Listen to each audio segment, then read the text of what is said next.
शायद ही किसी कंटेस्टेंट को बिग बॉस मराठी की हिस्ट्री में इतना सुनाया होगा जितना कल जाह्नवी किलेकर को रितेश देशमुख ने सुनाया, जिसके बाद तो जाह्नवी की बोलती बंद हो गई और फूट फूट के रोने लगी। तो चले जानते हैं पूरा मुद्दा क्या हुआ। सो गाइस, जैसा कि हमने कल बिग बॉस मराठी सीजन 5 के वीकेंड के वार के एपिसोड में देखा, रितेश देशमुख ने जाह्नवी का पोस्टर मंगवाया और कहा कि इस पोस्टर में लीड रोल तो जाह्नवी प्ले कर रही है, मगर निकिता तो इस पूरे वीक में दिखी नहीं और वो काफी रिटायर्ड हर्ट लग रही थी। जिसके बाद फिर रितेश ने कहा कि पोस्टर के अंदर जो किलर लिखा है वो काफी गलत है। असल में जाह्नवी तो इमेज किलर है, वो खुद की इमेज को किल कर रही है इस घर के अंदर रहकर। जो तुमने सूरज, वर्षा और आर्या को कहा कि तू इनको इस घर से निकाल देगी, तू होती कौन है? क्या तू बिग बॉस है?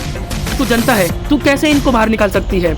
और जो तेरे मन में ये हवा चल रही है ना, किसी दिन ऐसा आएगा कि जनता तुझे ही घर से बाहर निकाल देगी। इसके बाद फिर रितेश ने एक और बात कही, तुमने वर्षा को कहा कि ये गंदी शक्ल मुझे मत दिखाओ, और तुमने ये भी कहा कौन है वो लोग जिन्होंने आपको ये अवार्ड दिया आपकी शक्ल देखकर। जिस पर रितेश देशमुख ने कहा, जितने तुमने और मैंने इस इंडस्ट्री में रहकर प्रोजेक्ट नहीं किए हैं, उससे ज्यादा तो वर्षा ने रिजेक्ट कर दिए हैं। और तुमने अभिजीत को ऐसा कैसे कह दिया कि चूड़ियां पहन लो? मैं आपको ये कहना चाहता हूँ कि मेरे घर में मेरी माँ, बहन, बीवी सभी चूड़ियां पहनती हैं और चूड़ियां शक्ति का प्रतीक होती हैं।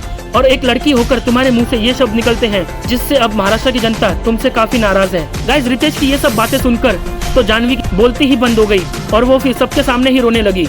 सो गाइस, आपको क्या लगता है कि जाह्नवी की ये सारे स्टेटमेंट्स आपको सही लगे या गलत? हमें कमेंट करके जरूर बताइए।